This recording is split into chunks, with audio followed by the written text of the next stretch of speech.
புதுச்சேரி வில்லியனூர் திருக்காமீஸ்வரர் கோவிலில் பிரம்மோற்சவ தேர் திருவிழாவின் முக்கிய நிகழ்வான தேரோட்டம் நடைபெற்றது. இதில் துணைநிலை ஆளுநர் கைலாஷ்நாதன், முதல்வர் ரங்கசாமி, சபாநாயகர் செல்வம், அமைச்சர்கள், எதிர்க்கட்சித் தலைவர் சிவா உட்பட ஆயிரக்கணக்கான பக்தர்கள் தேரை வடம்பிடித்து இழுத்தனர். புதுச்சேரி மட்டுமின்றி கடலூர், விழுப்புரம் மாவட்டங்களைச் சேர்ந்த ஆயிரக்கணக்கான பக்தர்கள் பங்கேற்று சாமி தரிசனம் செய்தனர். தேரோட்டத்தின் போது ஏற்பட்ட கூட்ட நெரிசலில் காவலர் ஒருவர் முதல்வர் மீது விழுந்ததால் அவர் சற்று நிலை தடுமாறினார்.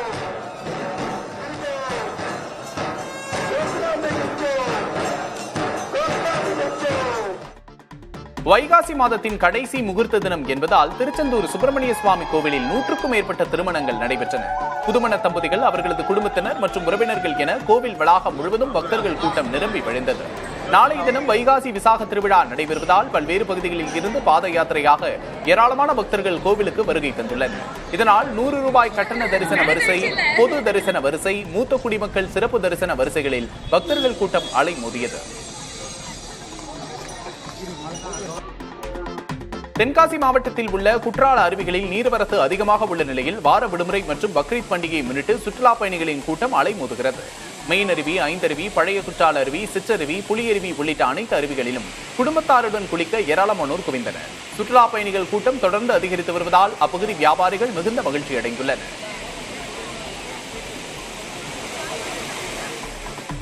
நீலகிரி மாவட்டம் மசனகுடி சாலையில் தொடர் மழையால் பசுமையாக காட்சியளிக்கும் வனப்பகுதியில் உணவு தேடி கரடி ஒன்று சாலை ஓரத்தில் உலா வந்தது. அப்போது சாலையோரம் இருந்த ஒரு மரத்தின் பட்டையை உரித்து கரடி உணவு உண்ண முயற்சிக்கும் காட்சியை சுற்றுலா பயணிகள் படம் பிடித்துள்ளனர். வனவிலங்குகள் சாலையில் உலா வருவதால் பொதுமக்கள் எச்சரிக்கையோடு இருக்குமாறு வனத்துறை அறிவுறுத்தியுள்ளது.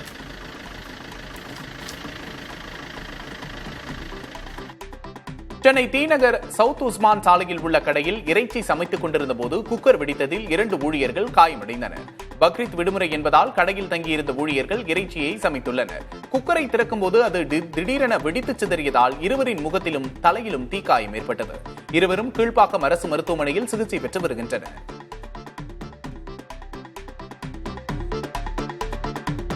சுப முகூர்த்த தினத்தை முன்னிட்டு திருத்தணி முருகன் கோவிலில் பக்தர்கள் அதிகளவில் குவிந்ததால் மலைப்பாதையில் 3 மணி நேரத்திற்கும் மேலாக கடும் போக்குவரத்து நெரிசல் ஏற்பட்டது. 5ஆம் படை வீடான இம்மலைக்கோவிலின் 2 மண்டபங்களிலும் 35 திருமணங்கள் நடைபெற்றன. மணமக்களை வாழ்த்த ஏராளமானோர் கூடியதால் 3 மணி நேரத்திற்கு மேல் வாகனங்கள் போக்குவரத்து நெரிசலில் சிக்கின.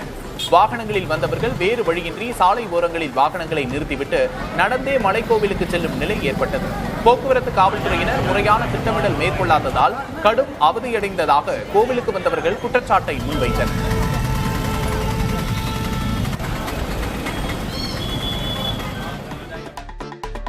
புளியரை போக்குவரத்து சோதனை சாவடி வழியாக கனிம வளத்தை ஏற்றிச் சென்ற வாகனங்களுக்கு விதிக்கப்பட்ட அபராதம் குறித்த தகவல் இல்லை என்று தகவல் அறியும் உரிமைச் சட்ட அலுவலர் தெரிவித்துள்ளார். தென்காசி மாவட்டம் புளியரை சோதனை சாவடியை கடந்து தமிழ்நாட்டிலிருந்து கேரளத்துக்கும், கேரளாவிலிருந்து தமிழகத்திற்கும் செல்லும் வாகனங்களில் அதிக பாரத்தை ஏற்றிச் செல்லுதல் உள்ளிட்ட விதிமீறல்களுக்கு அபராதம் வசூலிக்கப்படுகிறது. கனிம வளங்களை சுமந்து செல்லும் வாகனங்களுக்கு எவ்வளவு அபராதம் விதிக்கப்பட்டது என்ற தகவல் கோரி புளியரை ஜமீன் என்பவர் ஆர்டிஐ மனு தாக்கல் செய்திருந்தார். ஏப்ரல் மாதத்தின் முதல் 15 நாட்களில் 4531 கனிம வள வாகனங்கள் சோதனை சாவடியை கடந்து சென்றுள்ளதாக தெரிவித்துள்ளார். ஏப்ரல் 1 முதல் ஏப்ரல் 15 வரை 58 வாகனங்களுக்கு 17,35,500 ரூபாய் அபராதம் விதிக்கப்பட்டதாகவும் தகவல் வழங்கினார். நாகை தெற்கு பால்பண்ணைச்சேரியில் பாதாள சாக்கடை கழிவுநீர் வெளியேறி ஜெயபத்ர காளியம்மன் கோவில் மற்றும் அருகே உள்ள ஏடிஎம் வாசலில் குளம் போல தேங்கி நிற்கிறது. இதனால் கோவிலுக்கு வரும் பக்தர்களும் ஏடிஎம் மையத்திற்கு வருவோரும் கடும் அவதிக்குள்ளாகின்றனர். சாக்கடை கழிவுநீர் கொப்பளித்து வெளியேறி வருவதால் இப்பகுதி முழுவதும் கடும் துர்நாற்றம் வீசுகிறது. இதனால் தொற்றுநோய் ஏற்பட வாய்ப்பிருப்பதாக அச்சம் தெரிவிக்கும் மக்கள் கழிவுநீர் வெளியேறுவதை தடுக்க துரித நடவடிக்கை எடுக்க வேண்டுமென நகராட்சி நிர்வாகத்துக்கு கோரிக்கை விடுக்கிறார்கள். மேட்டூர் அணைக்கு நீர்வரத்து அதிகரித்துள்ளதால் நீர்மட்டம் தொடர்ந்து உயர்ந்து வருகின்றது. கடந்த அக்டோபர் மாதம் 100 அடியை எட்டிய பிறகு கடந்த 7 மாதங்களாக அணையின் நீர்மட்டம் 100 அடிக்கு கீழ் குறையாமல் இருந்து வருகிறது. தற்போது அணையின் நீர்மட்டம் 114 அடியை எட்டியுள்ள நிலையில் வரும் ஜூன் 12ஆம் தேதி டெல்டா பாசனத்திற்கு தண்ணீர் திறப்பதற்கான முன்னேற்பாடு பணிகளில் நீர்வளத்துறை அதிகாரிகள் தீவிரமாக ஈடுபட்டுள்ளனர்.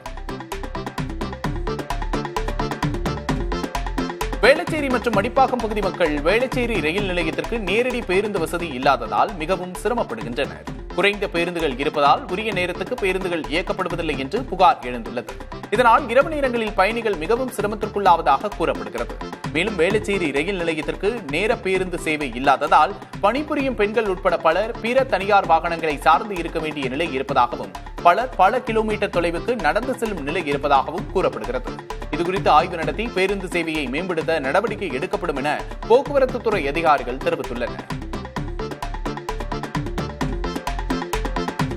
தமிழ்நாடு அரசு நடப்பு பருவத்திற்கு 5 லட்சம் ஏக்கருக்கும் அதிகமான பரப்பளவில் குறுவை சாகுபடி நடக்க இலக்கு நிர்ணயித்துள்ளது. கடந்த ஆண்டு சுமார் 3.88 லட்சம் ஏக்கர் மட்டுமே சாகுபடி செய்யப்பட்டது. மேட்டூர் அணை அதன் முழு கொள்ளளவை எட்டும் நிலையில் உள்ளது.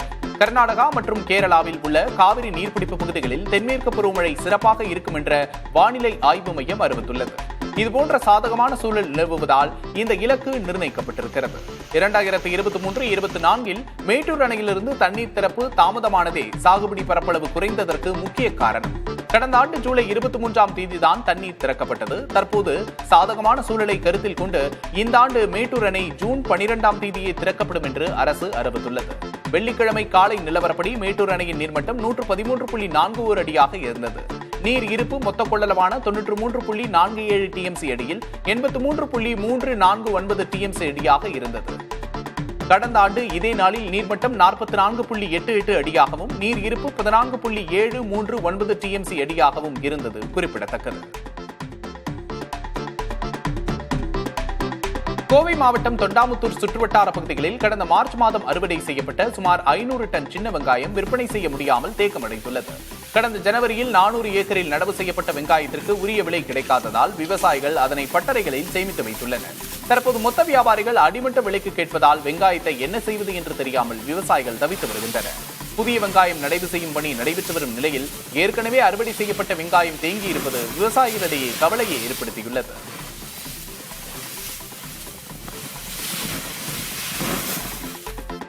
சமையல் எரிவாயு சிலிண்டர் பெறுவதில் மோசடிகளை தவிர்க்க பயோமெட்ரிக் கட்டாயம் என அதிகாரிகள் தெரிவித்துள்ளனர்.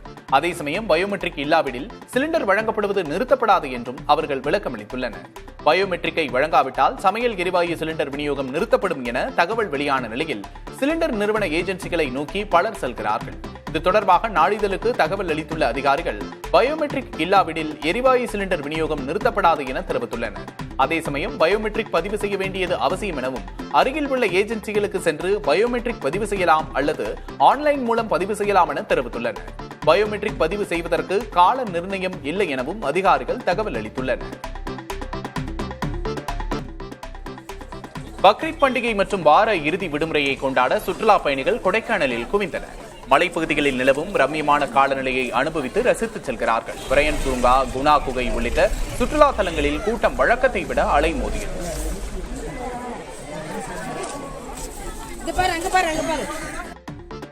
திருச்செந்தூர் சுப்பிரமணிய சுவாமி கோவிலுக்கு வரும் பக்தர்களின் நீண்ட நாள் கோரிக்கையான உடைமைகளை பாதுகாக்கும் அறை தற்போது திறக்கப்பட்டுள்ளது.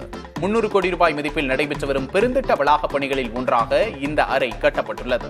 நாளை வைகாசி விசாக திருவிழா நடைபெறவுள்ள நிலையில் இன்று முதல் பக்தர்களின் பைகள் மற்றும் உடைமைகளை பாதுகாக்க இந்த அறை பயன்பாட்டிற்கு வந்துள்ளது. ஒரு பைக்கு 10 ரூபாய் கட்டணம் வசூலிக்கப்பட்டு வரிசை எண்கள் மூலம் பாதுகாக்கப்படும் இந்த வசதி பக்தர்களிடையே மிகுந்த மகிழ்ச்சியை ஏற்படுத்தியுள்ளது. தஞ்சை பெரிய கோவிலில் சிறிய கோட்டை சுற்றுச்சுவர் சேதமடைந்திருப்பதாக கடந்த வாரம் புதிய தலைமுறை பெருஞ்செய்தி வெளியிட்டிருந்தது. இந்நிலையில் பணிகளை மேற்கொள்ளாததால் இதற்காக ஒதுக்கப்பட்ட நிதியை வட்டியுடன் திரும்பித் தருமாறு தஞ்சாவூர் மாநகராட்சி இந்திய தொல்லியல் துறைக்கு அனுப்பிய கடித நகல் வெளியாகியுள்ளது. தொல்லியல் துறையின் கட்டுப்பாட்டில் உள்ள தஞ்சை பெரிய கோவிலில் கிரிவலப்பாதை மற்றும் ஆற்று படித்துறைகளை சீரமைக்க தஞ்சாவூர் ஸ்மார்ட் சிட்டி திட்டத்தின் கீழ் 2022 4.80 கோடியை மாநகராட்சி ஒதுக்கியது. ஆனால் 2 ஆண்டுகளுக்கு மேலாகியும் தொல்லியல் துறை எந்த பணிகளையும் மேற்கொள்ளவில்லை. இதனால் திட்டத்தை ரத்து செய்த மாநகராட்சி தற்போது ஒதுக்கப்பட்ட நிதியை வட்டியோடு திரும்பித் தருமாறு தொல்லியல் துறைக்கு கடிதம் அனுப்பியுள்ளது. மேட்டூர் அணைக்கு நீர்வரத்து அதிகரித்துள்ளதால் நீர்மட்டம் தொடர்ந்து உயர்ந்து வருகிறது. கடந்த அக்டோபர் மாதம் 100 அடியை எட்டிய பிறகு கடந்த 7 மாதங்களாக அணையின் நீர்மட்டம் 100 அடிக்கும் கீழ் குறையாமல் இருந்து வருகிறது. தற்போது அணையின் நீர்மட்டம் 114 அடியை எட்ட உள்ள நிலையில் வரும் ஜூன் 12ஆம் தேதி டெல்டா பாசனத்திற்கு தண்ணீர் திறப்பதற்கான முன்னேற்பாடு பணிகளில் நீர்வளத்துறை அதிகாரிகள் தீவிரமாக ஈடுபட்டுள்ளனர்.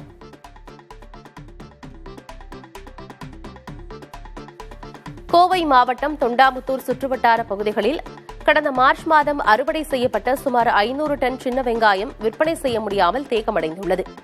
கடந்த ஜனவரியில் 400 ஏக்கரில் நடவு செய்யப்பட்ட வெங்காயத்திற்கு உரிய விலை கிடைக்காததால் விவசாயிகள் அதனை பட்டறைகளில் சேமித்து வைத்துள்ளனர். தற்போது மொத்த வியாபாரிகள் அடிமட்ட விலைக்கு கேட்பதால் வெங்காயத்தை என்ன செய்வது என்று தெரியாமல் விவசாயிகள் தவித்து வருகின்றனர்.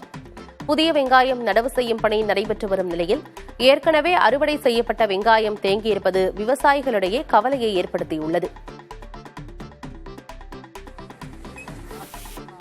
நாமக்கல் மாவட்டத்தில் பழுதாகி நின்ற எண்ணெய் டேங்கர் லாரி விபத்துக்குள்ளானதால் அதிலிருந்து கசிந்த எண்ணெயை பொதுமக்கள் குடங்களில் பிடித்துச் சென்றனர். 30,000 லிட்டர் சமையல் எண்ணெயுடன் மகாராஷ்டிரா நோக்கி சென்று கொண்டிருந்த லாரி பழுதாகி சாலையில் நின்றுள்ளது. அப்போது அவ்வழியாக வந்த வேன் மோதியதில் லாரியில் இருந்த டேங்கர் ஓட்டையாகி எண்ணெய் கசிவு ஏற்பட்டது. இதை அறிந்த அந்த பகுதி பொதுமக்கள் குடங்களை எடுத்து வந்து எண்ணெயை பிடித்துச் சென்றனர். விபத்து காரணமாக அந்த பகுதியில் போக்குவரத்து நெரிசல் ஏற்பட்டது.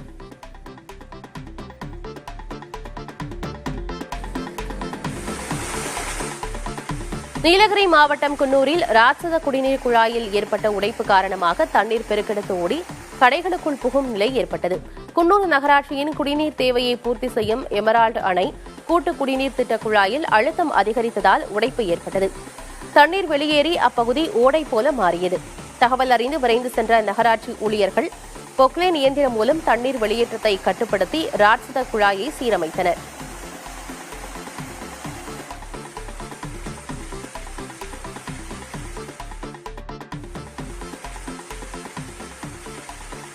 கன்னியாகுமரியில் பிரசித்தி பெற்ற பகவதியம்மன் கோயில் வைகாசி விசாக திருவிழாவையொட்டி தேரோட்டம் வெகு விமர்சையாக நடைபெற்றது.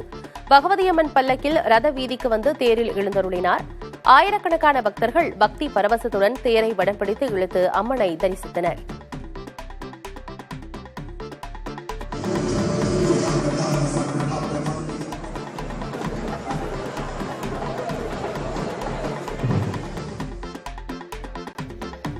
திருச்செந்தூர் சுப்பிரமணிய சுவாமி கோயிலுக்கு வரும் பக்தர்களின் நீண்ட நாள் கோரிக்கையான உடைமைகளை பாதுகாக்கும் அறை தற்போது திறக்கப்பட்டுள்ளது.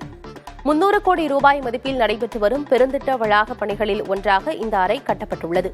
நாளை வைகாசி விசாக திருவிழா நடைபெறவுள்ள நிலையில் இன்று முதல் பக்தர்களின் பைகள் மற்றும் உடைமைகளை பாதுகாக்க இந்த அறை பயன்பாட்டிற்கு வந்துள்ளது. ஒரு பைக்கு 10 ரூபாய் கட்டணம் வசூலிக்கப்பட்டு வரிசை எண்கள் மூலம் பாதுகாக்கப்படும் இந்த வசதி பக்தர்களிடையே மிகுந்த மகிழ்ச்சியை ஏற்படுத்தியுள்ளது. பக்ரீத் பண்டிகை மற்றும் வார இறுதி விடுமுறையை கொண்டாட சுற்றுலா பயணிகள் கொடைக்கானலில் குவிந்தனர். மலைப்பகுதிகளில் நிலவும் ரம்மியமான காலநிலையை அனுபவித்து ரசித்து செல்கிறார்கள். பிரையன் பூங்கா, குணா குகை உள்ளிட்ட சுற்றுலா தலங்களிலும் கூட்டம் வழக்கத்தை விட அலைமோதியது.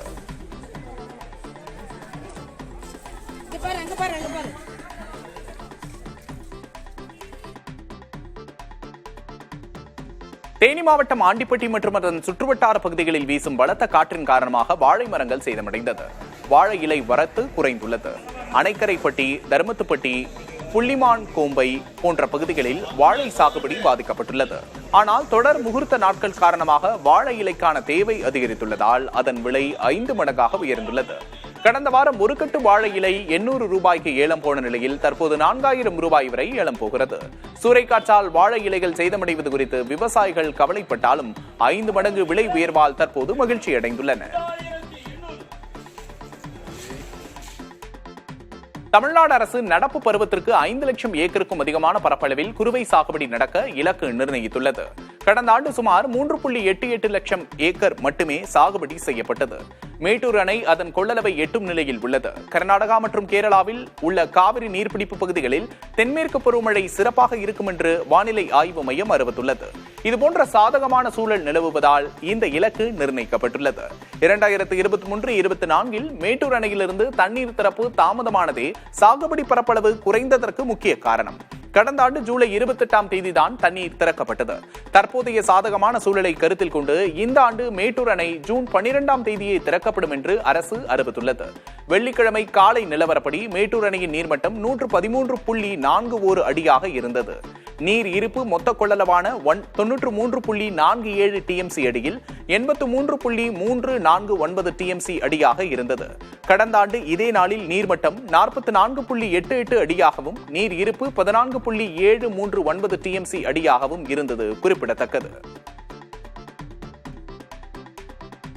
மழை பொழிவு குறைந்ததால் வைகை அணையின் நீர்வரத்து குறைந்து வருகிறது. வினாடிக்கு 264 கனஅடியாக இருந்த நீர்வரத்து தற்போது 672 கனஅடியாக குறைந்துள்ளது.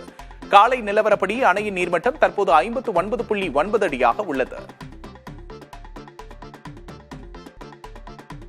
கரூர் மாவட்டம் குளித்தலை அருகே ராஜேந்திரம் கிராமத்தில் அமைந்துள்ள பிரசித்தி பெற்ற மத்தியார்ஜுனேஸ்வரர் கோவிலில் திருக்கல்யாண வைபவம் வெகு சிறப்பாக நடைபெற்றது. சோழ தேசத்து புண்ணிய சிவாலயங்களில் ஒன்றான இக்கோவிலில் திருக்கல்யாண வைபவத்தை முன்னிட்டு ஏராளமான பக்தர்கள் கலந்து கொண்டு சுவாமி தரிசனம் செய்தனர். பாரம்பரிய கலை நிகழ்ச்சியான தேவராட்டமும் நடைபெற்றது.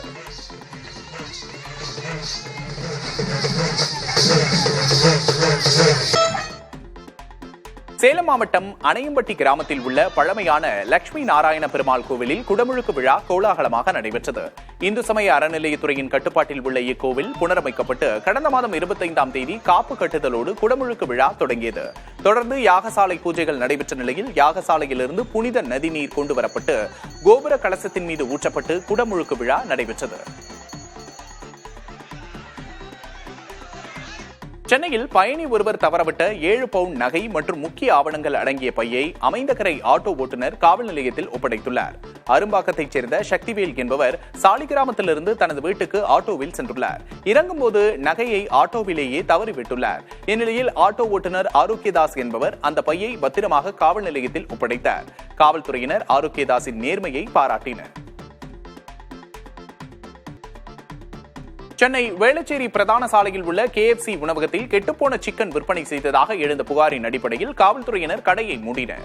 அடையாரைச் சேர்ந்த 5 பேர் சிக்கன் சாப்பிட சென்றபோது சிக்கனிலிருந்து துர்நாற்றம் வந்ததால் அவர்கள் காவல் நிலையத்தில் புகார் அளித்தனர். இதனையடுத்து உணவகத்தை காவல்துறையினர் உடனடியாக மூட உத்தரவிட்டனர். கெட்டுப்போன சிக்கனை சாப்பிட்ட குழந்தையின் உடல்நலம் பாதிக்கப்பட்டதாகவும் வாடிக்கையாளர்கள் குற்றம் சாட்டினர்.